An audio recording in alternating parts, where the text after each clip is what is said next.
नमस्कार, माझे नाव चैतन्य परमेश्वरमय, वर्ग 7वा. माझ्या शाळेचे नाव जिल्हा परिषद केंद्रीय प्राथमिक शाळा झिरपी, तालुका अंबड, जिल्हा जालना.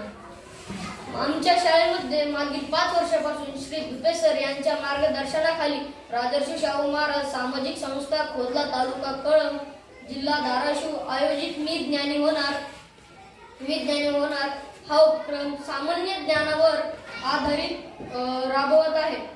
सामान्य ज्ञानावर जे काही प्रश्न तर मला भविष्यात ते उपयोगात पडणार आहे. पुढे चालून मला MPSC UPSC ह्या स्पर्धा परीक्षेसाठी खूप महत्त्वाचे आहे. आणि जर पुढे मी त्या संस्थेचा खूप आभारी आहे. ह्या संस्थेने पुढे चालून हा